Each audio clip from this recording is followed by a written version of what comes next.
Me. You where I'm from with everybody joy dealing. Cause we will let your ass have it. For real, this shit for real. Big job. I posted at the trap, every gun make a Drake sound. Niggas say it's smoke, I pull up. Who we'll later hear from as he speak on this situation, his son, and having kids living under his house trying to keep them on track. But as the rapper we'll later discuss today, got older, hit high school, he started carving out his own identity. Next thing you know, he around some major names in the rap scene. They wasn't then, but they are now. Pooh, Shiesty, Big 30, and even more. And those who fan of hip-hop, they remember the last time the rapper Pooh Shiesty was free before his incarceration. Someone close to him was involved in a deadly stoplight incident that left a man gunned down at a red light. That person managed to get bail, reportedly with the help of a high-powered lawyer paid by Pooh Shiesty himself. Pooh Shiesty home and his friend, but only one legally. And in this video, we're gonna break down the situation from top to bottom. How he got arrested, how he ended up being released, what really happened during those months, and who he's connected to behind the scenes. Make sure you like, comment, and subscribe.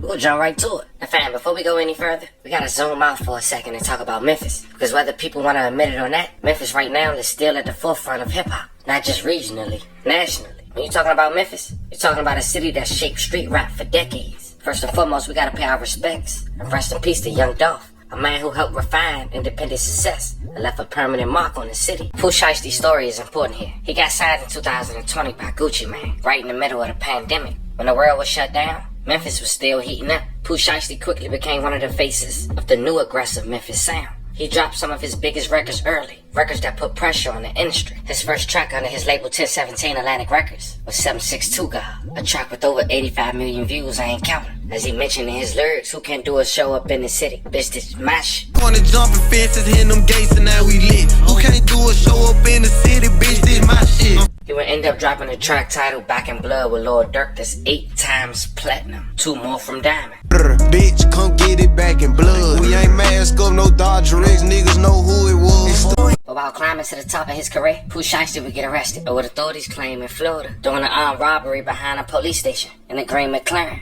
Alleging Pooh Shiesty had 30,000 cash on it, but still wanted to rob an individual who was there to sell him marijuana, allegedly, and some shoes. If you're familiar with Miami, you know Bell Harbor is the place not to play at, and that's where this took place. But Brian Steele was Pooh's attorney. Big Scott, may he rest in peace, he was also there. And because of Brian Steele's argument, he ended up getting a $30,000 bond, with the judge saying on record, she normally don't give bonds for this. Florida rapper is facing a judge after police say that he was involved in an armed robbery. NBC6 reporter Claudia DeCampo has more on the charges he's facing. He was involved in an armed robbery in Bay Harbor Islands. Several people agreed to meet 20-year-old Montrell Williams to